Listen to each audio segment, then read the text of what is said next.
패션이 우리 삶에 미친 영향을 재미있고 독특하게 풀어가는 시간. 김홍기 작가의 옷장 속 인문학 이야기 그 세 번째 시간입니다.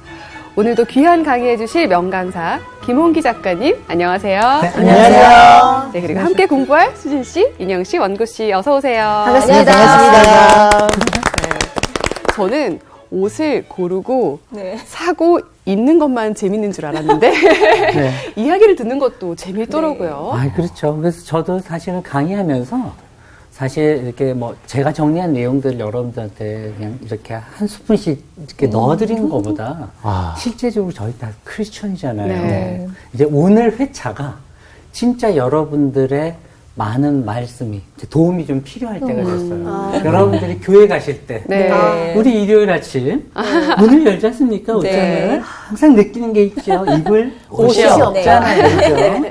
이거 우리 모두의 공통인데.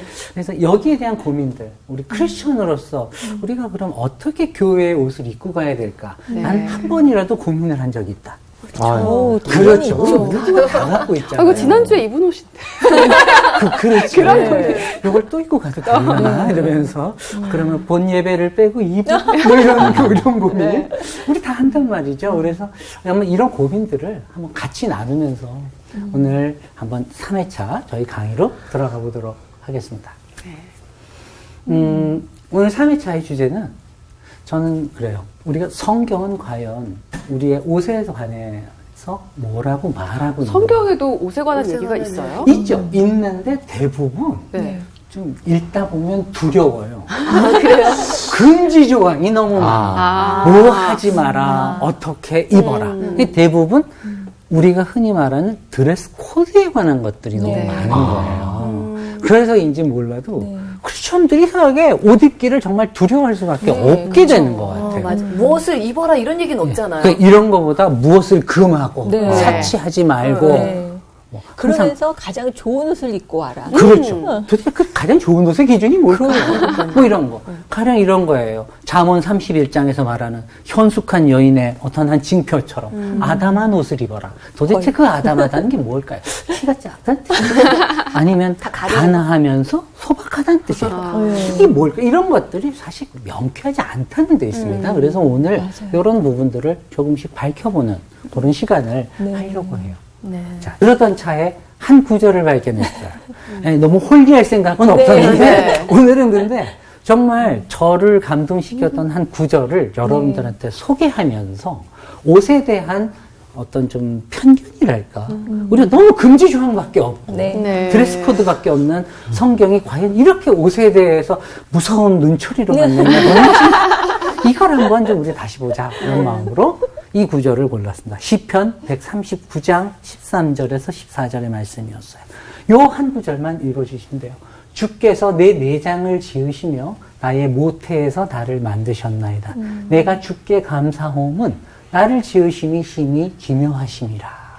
여기까지 읽어보죠. 더 재밌는 건 이게 영어로 읽어야 느낌이 더 오길래 제가 적어왔어요. 하나님께서 나의 오장육부를요 이렇게 만들어 주신 거예요. 그런데 더 재밌는 게 You knitted me together in my mother's. 내 어머니의 자궁 속에서 나를 knit together 그랬어요. 한 땀 한 땀, 한 올 한 올. 이렇게 스웨터 짜듯이요. 나의 오장육부도 한 벌의 옷처럼 아름답게 지어주신 것이라고 하는 거죠. 저는 이게 너무나도 마음에 들었어요. 실제적으로 이 만드셨나이다라고 번역된 이 말에 실제 어원이 봤더니 직무를 짠다는 뜻이래요. 그러니까 우리의 몸 자체가, 우리의 삶 자체가 하나님께서 한 벌의 아름다운 옷으로 지으셨다라는 그런 말씀으로 해석을 해도 된다더라고요. 그 생각을 하면서 제가 이제 한번 본격적으로 가보겠습니다. 벌써 감동이 막 밀려오네요. 너무 홀리할 생각은 오늘 웃겨야 되는데 초반에는 뭔가 너무 무거워.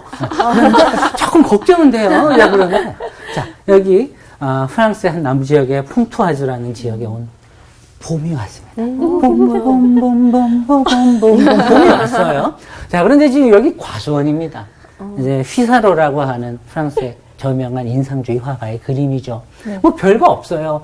과수원에 저 큰 관목들, 나무들이 있고요. 하얀 꽃들이 흐드러지게 폈습니다. 이 꽃들이 바로 무슨 꽃이었냐면 이 은방울 꽃입니다. 산 밑에 백화파요라고 할 때 그 네. 은방울 꽃입니다. 아, 이 은방울 꽃이 이렇게 피어 있는 모습을 한번 보시죠. 마치 여자의 스커트가 떠오르지 않으십니까? 네. 한 벌의 옷을 이걸 가지고 아주 귀신같이 귀신같이 이런 표현 하면 안 되는데 프랑스의 아주 저명한 한 패션 디자이너였었던 크리스천 디올이 이걸 가지고 그대로 한 여인의 드레스로 너무 예쁘다. 만들었습니다. 1957년이요. 57년입니다.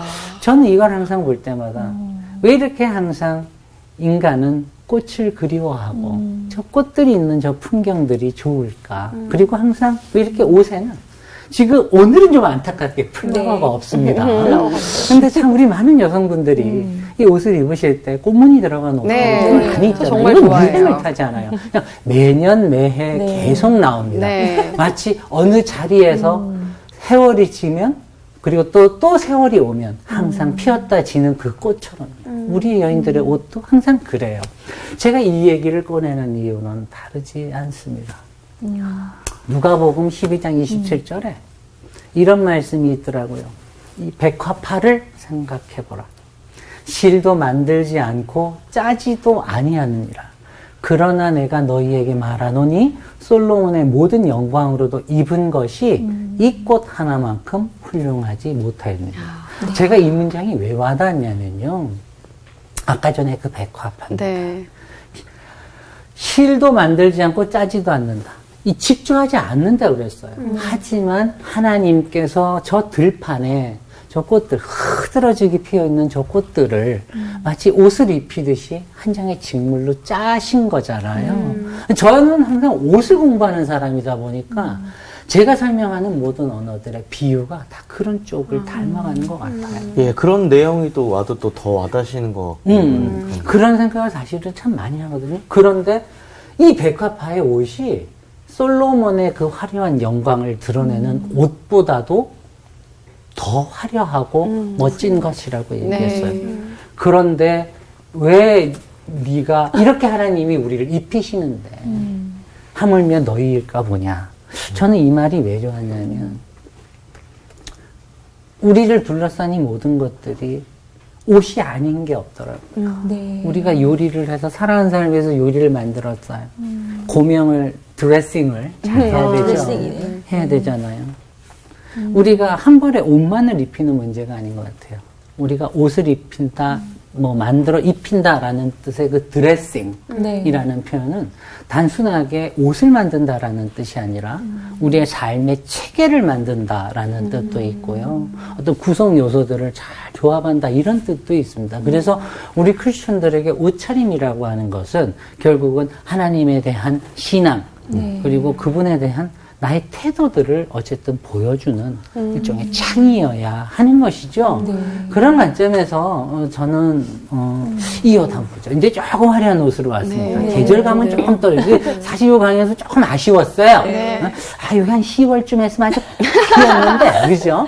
이번 10월에는 저렇게 한번 입어봐야 네. 돼요. 아, 좋네요. 굉장히 그래도 세련돼 보여요. 굉장히 지금 세련돼 입어도 보여요. 괜찮을 것 같아요. 직접 따셔야 돼요. 1920년. 무려 1920년. 네. 근데 스타일이 되게 괜찮잖아요. 그렇죠. 세련됐어요. 이 여기 옷이 페어아일 스웨터예요. 여러분도 페어아일이라고 백화점 가서 많이 보셨을 거예요. 화려한 색으로 이렇게 다채색 되어 네. 있는 스웨터입니다. 그걸 입고 있는 모습인데 이 페어아일이라는 게 별게 아니고요.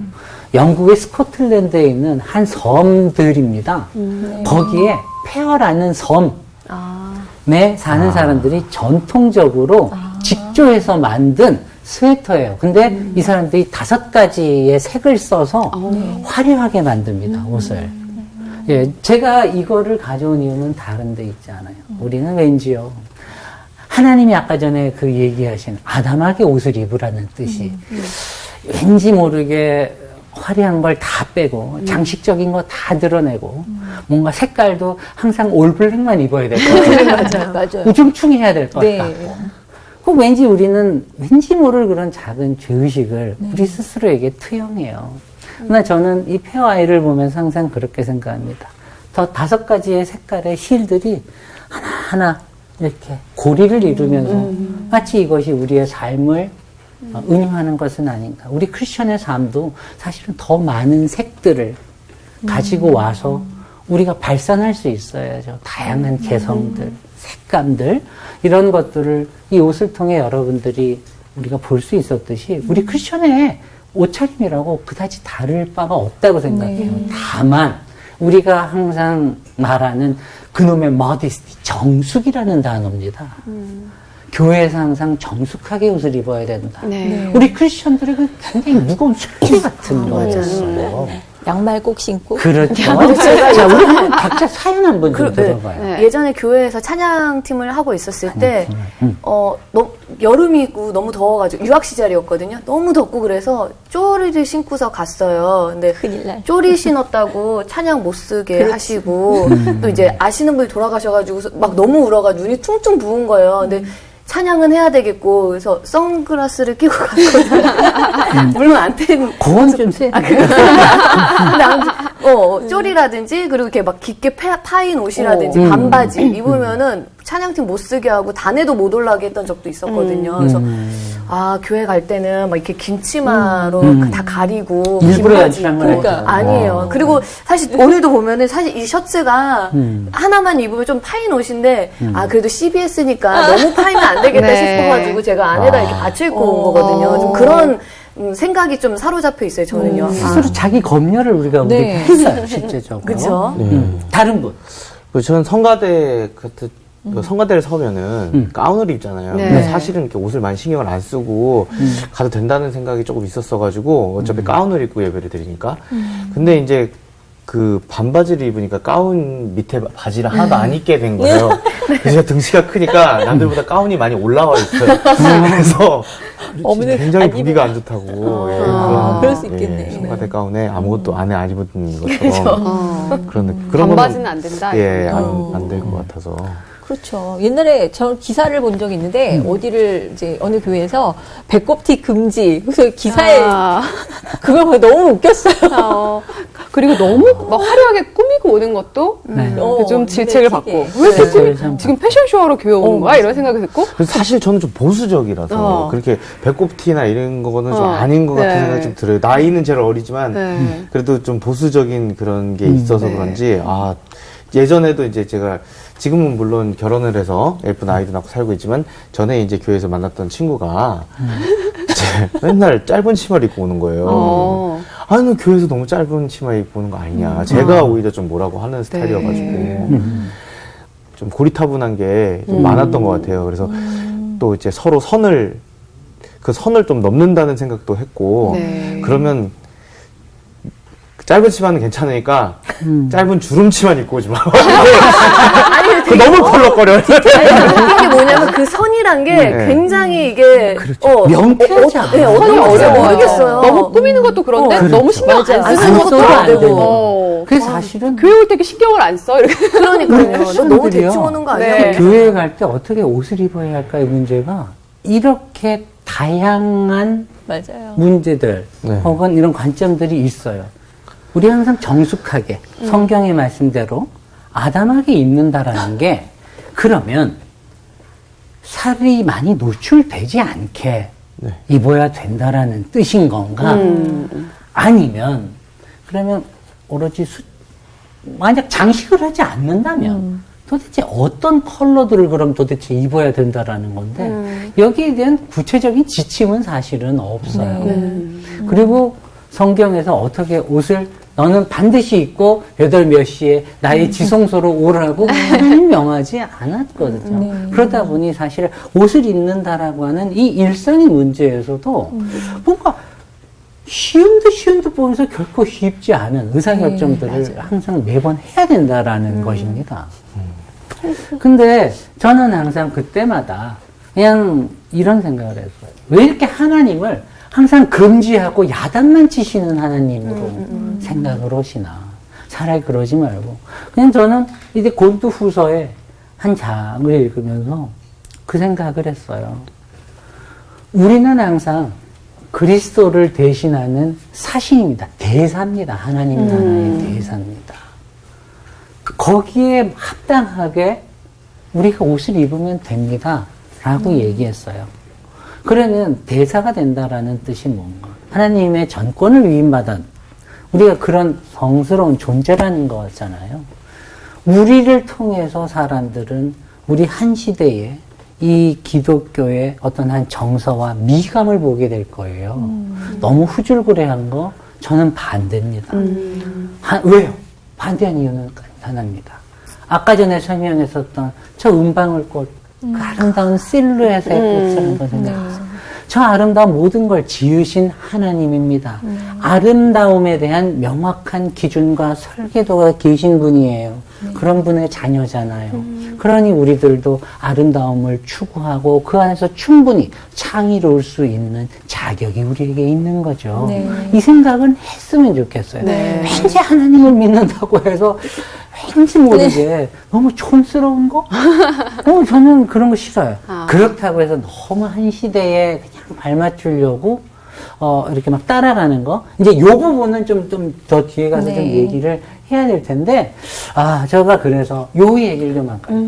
제가 뉴욕이나 밀라노, 이런 뭐 동경 같은데, 서울도 마찬가지입니다만은, 저희 지난달 굉장히 중요한 패션계의 행사가 있었죠. 패션 위크라는 게 있어요. 그래서 세계적인 디자이너들이 1년에 2번씩 발표를 하잖아요. 이제 거기에 가면, 이렇게 앉아서 봐요, 이제.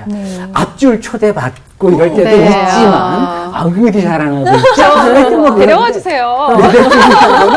그런 패션 위크가 저는 세상에서 말하는 패션 위크만 있는 게 아니라요. 우리들 크리스천들을 위한 패션 위크도 열리고 있다라는 거예요. 있어요? 플로리다 탐파에서 지금 몇 년째 계속해서 열리고 있는데, 제가 그냥 그 행사에 웹사이트를 그냥 이렇게 딱 따왔습니다. 여기 보시면 우리가 일상에서 하나님의 자녀로서 어떻게 살 것인가. 이분들이 요 4가지 질문에 답하는 옷들을 만들어서 사람들한테 보여주고 있는 거죠. 그 구체적인 예들은 제가 좀 이제 너무 또 저작권 문제도 있고 그래서 그냥 설명만 좀 대신하려고. 근데 제가 패션위크를 가보면은 정말 난해한 옷들 있잖아요. 저걸 어떻게 입고 다닐 수 있나? 이런 옷들도 굉장히 많거든요. 패션쇼를 위한 옷. 그렇죠. 네. 모델을 위한 옷 이런 거잖아요. 그런데 저렇게 크리스찬 패션쇼라고 하면은 뭔가 정말 왠지 궁금하네요. 좀 왠지 올블랙? 올라는 아니지만 홀리한 수도사의 후드티. 못하겠어요. 상상을 못하겠어요, 저는요. 어떤 옷일지. 그래서 근데 사실은 이 사이트를 한번 가서 여러분들이 옷들을 보시면 여느 패션쇼와 다르지 않아요. 그래요? 정말 충분히 아름답고 또 화려한 이런 뭐 자수나 장식들도 많이 있고요. 우리 안에 아름다워지고 싶은 욕망 충분히 채워낼 수 있는 그런 옷들도 많습니다. 다만 이 패션 위크는 이 4가지 문제에 대해서 좀 질문을 던지고 있습니다. 이게 뭐냐? 제가 그냥 적어왔습니다. 절제, 바로 아까 마디스티죠. 그 중용에 관한 이제 새로운 맥락들을 한번 생각해 보는 것입니다. 그리고 2번째는 지속 가능성에 관한 문제들. 이게 조금 굉장히 오늘 좀 첫 시간이 좀 무거운데요. 3번째, 지구 자원의 윤리적 사용. 노동 관행에 대한 반성. 이게 여러분들 저희 항상 알죠. 스파 브랜드들 너무 많잖아요. 그죠? 우리 일요일 날 예배 끝나고 이렇게 갈 때 항상 사게 되는데 그렇게 사게 되는 옷들의 많은 부분을 입지 않고 그냥 놔둔 비율이 많았다고 지난 시간에 이미 얘기했어요. 쓰레기 옷이 많아지는 그렇죠. 거잖아요. 그러나 그 옷 하나를 만들기 위해서 매년 우랄레 호수의 3분의 1이 매일 사라져요. 지금 지구에서. 목화를 키우는 게 그만큼 많은 물을 잡아먹습니다. 그것뿐만이 아닙니다. 모피를 만들기 위해서 수많은 동물들이 잔혹하게 죽어가기도 하고요. 이제 이분들은 크리스천의 어떤 패션을 바로 좀 이런 관점에서 좀 보려고 하는 것이죠. 그래서 너무 싼 옷을 자주 사는 것보다 오래 지속되게 클래식하게 오래 입을 수 있는 옷들, 이런 착장에 관한 걸 많이 소개도 하고 그러면서 과연 우리가 교회에 갈 때 마디스티하게 입는다고 하는데 이것은 그럼 어떤 식으로 우리가 스타일링을 해야 될까? 이런 거 질문도 하고 있고. 이 지속 가능성이라고 하는 것이 굉장히 사회적인 개념이기는 합니다만은 결국은 이 옷 한 벌 만들기 위해서요. 굉장히 많은 지구 자원들을 소모하게 되거든요. 하나님이 주신 이 지구를 우리가 지키고 관리해야 될 청지기의 소명이 있는 거잖아요. 이게 사실은 크리스천 패션에 대해서 눈을 뜬다라고 하는 것은 청지기의 윤리를 우리가 한번 다시 생각해 본다라고 하는 그런 관점도 있는 것 같습니다. 그리고 제가 이 노동관행 관성이라고 해서 이게요, 이게 좀 어려울 텐데, 지금 제3국들, 가난한 나라들이 있죠. 여러분들 그 청바지들 보면 이렇게 막, 이렇게 트어진 거, 혹은 이렇게 워싱된 거 있죠. 그게 돌로 와싱합니다. 그걸 하게 되면 거칠은 그런 빈티지 느낌이 나서 좋지만, 실제로 그 작업을 하고 나면 노동자는 진폐증에 걸려요. 대부분 선진국에서는 그게 나쁜 노동 관행으로 금지되어 있습니다. 하지만 찾잖아요, 우리가. 그 저는 기계로 하는 거 아닙니다. 아니에요? 그럼요. 기계로 하는 거 아니었어요? 저는 기계로 이렇게 근데 그 사용하고 기계를 들고 하는 게 사람인데. 그러다 보니까 그런 거는 항상 가난한 나라에. 생각지도 못했네요. 그러다 보니 요즘 패션계에서 각성을 하고 있습니다. Who made my clothes? 누가 내 옷을 만들었는가? 이런 운동들을 하고 있어요. 제가 정말 찢어야 되겠네. 방글라데시 이런 도시에서 그 옷을 만들던 저소득 노동자들 2,000명 가까이 압살해서 죽기도 했고요. 굉장히 힘든 노동 현장에서 그런 옷들이 만들어지고 있다는 걸 우리가 좀 알아야 돼요. 하나님의 나라를, 그리고 하나님의 윤리를 우리가 옷을 통해서 재현하고 구현하는 것은 다른 게 아닙니다. 그런 옷 한 벌을 만들어내는 관행 같은 것들이 조금은 더 투명하고요. 우리가 좀 더 윤리적으로 좀 더 투명하게 잘 만들어진 그런 옷들을 우리가 입겠다라고 하는 하나의 의지를 보이는 것도 중요하다. 이런 생각을 좀 했어요. 너무 무겁나? 아니요, 너무 중요한 말씀을. 아니, 근데 저는 이렇게밖에는 얘기를 드릴 수가 없겠더라고요. 우리 크리스천들을 너무 무슨 핀을 꽂아야 되나요? 아니면 뭐 이거를 두 개를 풀어야 되나요? 이런 것보다 우리가 옷을 입는 것, 하나님의 청지기로 사는 것.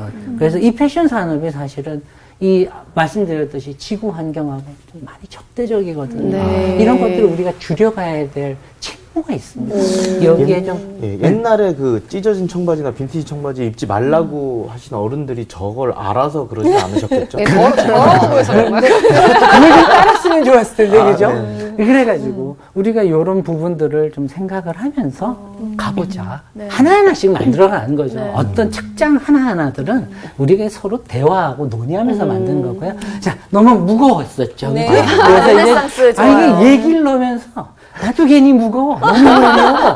이건 좀 내 컨셉은 아니다.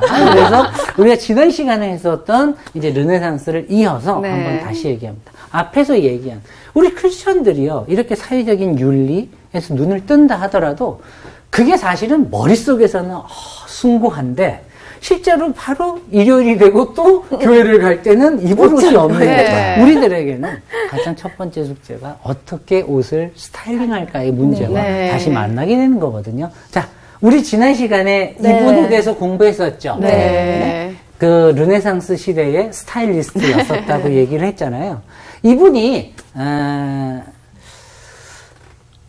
이분이 썼던 그 궁정인이라고 하는 책을 소개하기 위해서 한 장의 그림을 제가 갖고 왔습니다. 이제 좀 더 깊게 들어가는 시간을 보죠. 이분이 누구냐면 제욱시스라고 하는 고대 그리스의 유명 화가입니다. 지금으로 치면 뭐 1급 포토 정도 되겠죠. 자, 이분한테 한 도시국가의 왕이 부탁을 합니다. 자기 섬에 있는 가장 아름다운 여인들을 그려달라. 미인도를 그려달라고 부탁을 받고 지금 이제 여기에 왔습니다. 그 도시에서 자, 우리 인영 씨처럼 예쁜 5분이 여기 왔어요. 이제 왔는데 자, 그러면 미인도를 그리니까 몇 장을 그렸을까요, 미인도를? 5장? 5장 그려야 되겠죠? 한 장을 그렸어요. 이제부터 우리 경쟁심 발동합니다. 우리는 이제 요 5명 중에 누굴까? 우리 이거 고민하게 되지 않겠습니까? 저기 서 있는 여자 아니에요, 그러면? 왠지 우리가 그럴 것 같죠, 그죠? 센터에 그런데 하나로. 안타깝게도 5명을 한 장 안에 다 그렸습니다. 그러면 5명을 이렇게 경치에서 그렸나요? 그 뜻이 아니고요. 각 미인이 갖고 있는 장점만 뽑아서 한 장의 미인도를 그렸어요. 천재다. 그래요? 우리가 이상한 것 이제 그 같은데? 압구정동 3번 출구를 이렇게 네. 걷다 보면 누구의 코, 뭐 누구의 눈, 네. 아시죠? 이런 거 별 달라 보이지 않아요. 그런데 여기에는 더 큰 의미가 있습니다. 앞에 이 이야기했었던 이 카스틸리오네가 궁정인의 옷차림, 그리고 궁정인이 가져야 할 어떤 미덕에 대해서 이야기를 하면서 가장 필요한 것은 각자들을 잘 관찰해서 그들이 가지고 있는 장점들을 내 것으로 흡수하는 것이다. 이것이 될 때 당신은 누구를 따라하지 않고 나만의 자기 창조가 가능한 존재가 된다. 이런 얘기를 한 거예요. 우리의 패션 스타일링도 그래야 합니다. 네. 이 원칙을 세우지 않으면 사실은 크리스천의 옷 입기라는 게 다른 게 아니에요. 그냥 우리 크리스천들이 스타일링의 원칙을, 그 철학을 명확하게 세우는 일입니다. 네. 이분이 썼던 글을 한번 읽어보죠. 이게 궁정에서 살아가는 사람에 대한 미덕이라는데 제가 보기엔 우리 크리스천들에게도 그대로 적용이 되는 네. 거예요. 모든 행동에 주의를 기울이고 분별력을 갖고 말하고 행동해야 된다. 궁정인은 다양한 부분과 자질에서 우수해야 될 뿐만 아니라 그의 삶의 색조도 개별적 부분과 일치해야 한다 이거죠. 그럼 우리 크리스천의 삶의 그 빛깔도요. 우리 개별적인 우리의 옷차림이나 말, 태도. 저는 항상 스타일링이라는 건 어떤 특정한 컬러를 입고 실루엣을 입는 것의 문제라고 생각하지 않아요. 어떤 브랜드의 주얼리를 했어요. 네. 그런 거는 요즘 사이트 쳐보면 다 나옵니다. 네. 특정 드라마에 어떤 언니가 입은 옷이 어디 브랜드 그러고 막 찾아보잖아요. 바로바로 나와요. 그게 중요한 게 아니고 우리가 정작 옷을 입었을 때 가장 아름다운 부분이요. 무슨 어느 누군가에게 교회를 다니면서도 우리는 배우게 되잖아요. 네. 어떤 사람에게 저 사람은 왜 이렇게 기도를 참 아름답게 할까? 이 사람은 봉사를 혹은 또 저 형제는 어쩜 저렇게 지혜롭게 말을 할까? 각각의 부분들을 우리는 교회 공동체 안에서도 잘 관찰하면서 지켜보면서 내 것으로 흡수할 수 있는 그런 능력들. 이건 가장 기본적인 자질의 문제예요. 네. 이것을 가져야만 우리는 옷차림에 도전하게 될 수 있게 되는 거예요. 이 태도를 갖춰야만. 자, 그런 관점에서 자, 이제 저번에 우리가 얘기했죠. 뭐 설명했으니까 그냥 넘어갈게요. 자, 스프레자투라 이 단어 우리 무슨 뜻이라고 그랬어요? 무심한 듯 시크하게 네. 했죠. 네. 그렇죠. 우리 이거 다 알아요. 그런데 이 무심한 듯 시크하게가 어찌 보면 요 당시 무심한 듯 시크하게 언니래요. 모습이래요. 한번 보세요. 무심하지 않은데? 굉장히 화려해 보이나요? 여기서 원래 스프레자투라는 격렬하다라는 뜻도 있대요. 그래서인지 몰라도 우리도 이렇게 왜 패션 잡지들에 나오는 네. 모델들 보면 하나같이 표정이 없죠, 그죠? 네, 그렇게 인생에 불만들이 많아요. 항상 어딘가를 찔러보고 있거나 항상 무표정하고. 네. 이제 그런 것들을 아마 잘 살려낸 그림일 텐데 아래를 여기서 내려다보고 있네요. 한 가지 반드시 기억해야 될 게 있어요. 스프레자투라가 제가 무심한 듯 시크하게라고 얘기를 했습니다만은 노력을 기울였지만 기울이지 않은 것처럼 보이게 하는 것이라고 했잖아요. 네. 무기교의 기교를 뜻한 거라고. 네. 이건 세상적 관점의 논리 같지만 우리가 성경의 옷차림에서 말하는 정숙 개념 바로 요 개념과 가장 맞물립니다. 많은 분들이 정숙이라는 게 그냥 몸을 다 가리고 노출하는 거, 안 하는 거 이거라고 생각하지만 그게 아니고 실제 성경에서 말하는 정숙은 젠치하지 않는 겁니다. 네. 내가 가졌다고 브랜드를 바르고 티내면서 나 어느 동네 살아요. 어느 출신에 이런 거 우리 굉장히 하고 싶은 욕망 가득하잖아요. 네. 이런 거 하지 말라는 뜻입니다. 스프레자투라가. 오히려 그게 더 촌스러운 거라. 그렇죠. 그런 거 하지 않고 자연스럽게 발산되게끔 하는 거. 그래서 결국은 옷차림도 중요하지만 우리의 이런 말, 언어, 사용법, 이런 포즈랄까요? 이런 모든 것들이 하나가 총체적으로 될 때 아름다운 패셔니스타의 덕이 이루어지는 거죠. 이 얘기를 아마도 이분은 하고 싶었던 것 같아요. 그래서 여기 아까 전에 이야기했던 그 궁정인에서 이야기하는 그 스프레자투라는 단계가 있어요. 네. 1단계가 데코로라는 게 있고 2단계가 스프레자토라 3단계가 이제 그라치아. 근데 이게 조금 설명이 설명은 요 얘기를 잠깐 해드릴게요. 우리 맨날 그러죠. 옷 잘 입고 싶습니다. 어떻게 해야 됩니까? 입어야죠. 뭐. 그러니까 지금 장난을 하나. 아니 어떻게 입어야 되냐고 물었는데 아니 많이 입어보셔야죠. 뭐. 맞아, 많이. 맞아요, 맞아요. 장사가 없어요. 네. 훈련해야죠. 단 의식적으로 거울 앞에 항상 서서 옷을 완벽하게 입은 상태의 나를 봐야 합니다. 네. 그렇지 않겠어요? 여기에서 저 궁정인에서도 그 얘기를 합니다. 완벽한 신하가 되기 위하여. 근데 이 신하의 조건이 다른 게 아니에요. 왕한테 사랑을 받고요. 호의를 얻어낼 수 있어야 되고요. 밑에 분들에게는 존경을 끌어낼 수 있어야 되고 함께 일하는 동료들에게는 질투를 사지 않는 겁니다. 아, 어렵네요. 진짜 어렵다. 생각해보면 요 논리가 오늘날 우리에게도 그대로 필요해요. 그렇죠. 우리 크리스천들 세상에 나가서 살 때도요. 네. 어쨌든 세상에 어떤 조직에 몸담고 있을 때 우리보다 위에 어른이 있고 더 높은 상급자가 있고요. 그들에게 좀 더 은혜롭게 우리가 더 원활한 소통과 호의도 끌어낼 수 있어야 되고 네. 밑에 다스리는 또 사람들한테는 존경도 얻어야 되지만 가장 어려운 게 이쪽인 것 같아요. 네. 같이 맞아요. 일하는 동기. 잘 되는 거 절대 못 보죠. 그렇죠? 나의 혼수는 그녀의 혼수가 얼마였는가에 따라서 참 별 얘기를 다 합니다. 그죠? 우리 이런 게 있다. 이 같은 동료의식 속에 있는 이 경쟁의식이 참 우리를 파헤쳐요. 사실은 맞아요. 신랄하게. 그러나 여기서 그래서 이렇게 얘기합니다. 이 책은 궁정이는 세상적인 지혜를 구하고 어떤 훌륭한 젠틀먼이 되고자 하는 신하의 면모를 만들기 위한 거예요. 그러다 보니까 여기에서는 체면 차림이라고 했습니다. 사람들한테 존경을 어느 정도 갖고, 참, 저 사람 정도면 자신의 체통에 맞게 잘 입었네. 근데 이걸 하기 위한 겁니다. 그것을 위한 끊임없는 훈련과 연습을 당신은 반드시 해야 됩니다라는 거예요. 제가 앞으로 남은 강의를 2회를 다 쓴다고 해도 어떤 상황에선 어떻게 입어라라고 하는 걸 하나하나 규정해서 다 말씀드릴 수가 없어요. 네. 그러기엔 너무 많은 상황들만 네. 부탁드리고 우리 너무 많은 사람들과 만나야 합니다. 네. 가장 중요한 건 끊임없이 자의식적인 훈련을 해야 된다라는 거예요. 그 훈련을 해가되 단 그것을 숨기는 거 노련해 보여야 됩니다. 노력은 기울였는데 기울인 게 보이면 안 돼요. 그걸 할 때 이 사람들은 항상 궁정인들에게 최고의 억지, 우아한 아름다움을 갖게 되고 저 그라치아가 그레이스예요. 은혜입니다.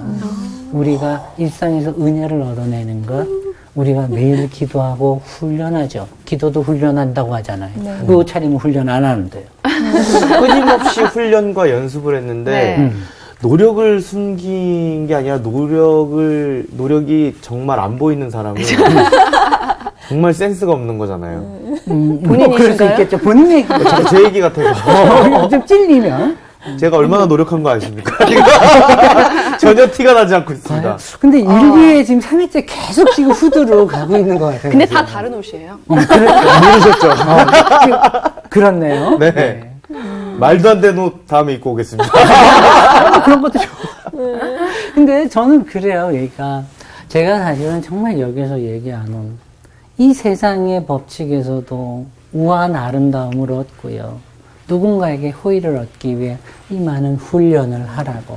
그러나 그걸 티내지 말라고 얘기하고 있어요. 네. 티내지 않는 거. 네. 여러분, 저는 이것이 정숙의 가장 핵심이라고 생각해요. 네. 현대교회가, 우리의 현대교회가 반드시 지향해야 될 가치입니다. 네. 마디스티, 정숙이라고 하는 것이 그저 피부 많이 가리고 이게 아니고 항상 소박하되 아름다움이 드러나는 네. 요 코드는 이제 우리가 다음 시간 지나가면서 한번 다시 찾아보겠습니다. 네. 이제 우리가 가장 무거운 주제로 이제 가게 트렌드. 돼요. 우리 크리스천이라고 해서 피해갈 수 없어요. 뭐가 뜬다더라. 네. 유행이라더라. 알아야죠. 네. 그죠? 이거 무서워.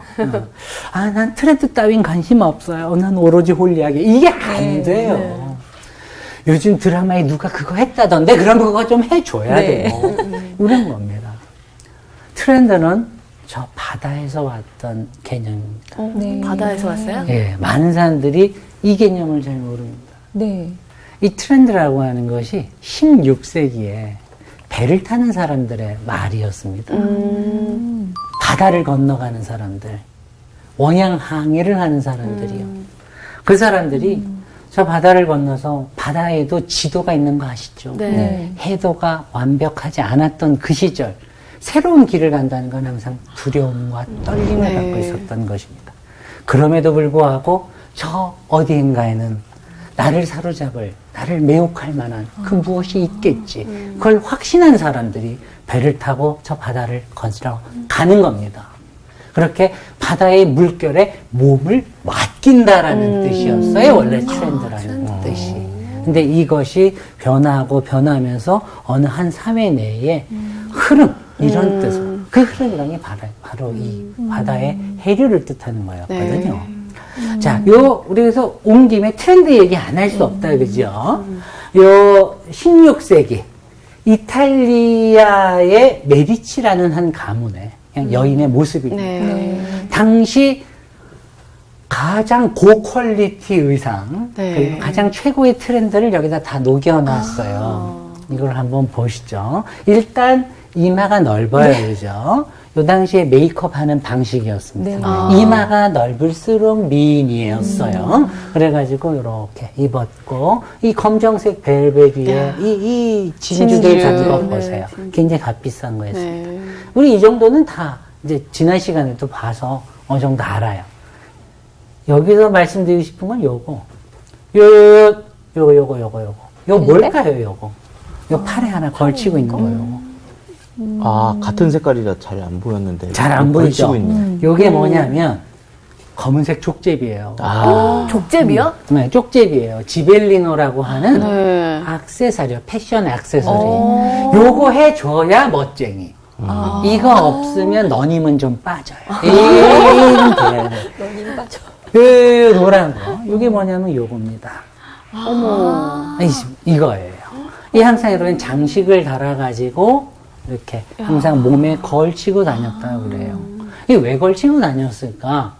이게 봤더니 이 족제비가 그거랍니다. 아이를 많이 낳게 해달라고 하는 하나의 상징 같은 것이었다고 그래요. 그래가지고 결혼한 여자들에게 요 액세서리를 사주거나 선물하는 게 또 트렌드였었다고 합니다. 근데 이제 이런 것들이 지금 1550년대잖아요. 네. 자, 연도를 보셔야 돼요. 자, 1604년, 50년이 지나서 네. 이탈리아에서 프라도라고 돼 있는 거 보니까 왠지 스페인 네. 어딘가 알겠 스페인의 지금 여왕님 옷을 한번 보시죠. 손에 지금 하고 있는 거. 뭘 또 걸쳤네요. 요겁니다. 요 지벨린이 하고 있죠. 네. 쉽게 해서 이탈리아 북부에서 계속 퍼져서 유럽 전역에 퍼졌던 거예요. 네. 그러다 보니까 앞에 장식을 또 새롭게 크리스탈로 만들기도 했겠네요. 이렇게 화려하죠. 자, 그럼 이 구태스러워 보이지만 제가 이런 얘기를 왜 하느냐. 우리만 트렌드에 흔들렸던 거 아니라는 거예요. 네. 이미 이 시기에도요, 사람들은 트렌드, 세상의 흐름이라고 말하는 것들에 대해서 항상 마음 졸이고 그걸 어떻게 하면 내가 해볼까 고민하고 그렇게 마음 졸였어요. 네. 중요한 거는 트렌드 자체가 죄악이 아니라 네. 트렌드는 잘만 쓰면 아주 멋진 처방전 같은 거예요.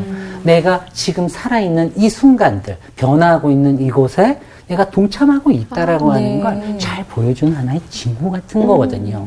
그러나 가장 중요한 것, 그 전에 우리가 하나님의 사람이다라고 하는 하나님, 나 개인에 대한 정체성이 명확하게 서 있어야 하고 그 위에 트렌드를 가지고 내가 가지고 놀 수 있어야죠. 그렇게 할 수 있을 때 우리의 진정한 옷차림은 완성되는 것은 아니겠습니까? 네. 저는 이 얘기를 여러분들에게 드리고 싶습니다. 네. 너무 좋다. 저는 오늘 강의 들으면서 제가 듣고 싶었던 이야기를 다른 곳에 가서도 못 들었었어요. 근데 CBS 우리 아카데미 숲에서 이런 이야기를 들을 수 있다는 게 네. 저는 굉장히 오늘 행복한 시간이었고 정말로요? 네. 아니, 너무 무거웠던 것 같아서. 조금 미안해요. 아니, 네. 너무 좋았어요. 네. 어떠셨어요? 정말로. 저는 그 교회 그 옷차림이라는 게 네. 사실 풍선 효과가 있어요. 이거 하지 마라 하면은 합니다. 네, 이제 거기에 대해서 어떤 유명 디자이너의 옷을 정숙한 비싼 브랜드 이제 뭐 이거 어디 거야 뭐 이런 식으로 이제 더 풍선 효과가 나타나기 때문에 그 매주 뭐 옷을 사 입어야 되나 이제 이런 생각도 들고요. 그랬는데 지금 너무 명확하게 그게 아니고 이런 장식을 내가 가지고 놀 수 있을 정도로 네. 노력은 하되 이거게 내가 티내지 휘둘리는 것은 않고. 아니다. 네. 그리고 아까 스프레소뚜라 네. 그 말씀하실 때 옛날에 했던 무슨 그 카피가 한 줄이 생각났어요.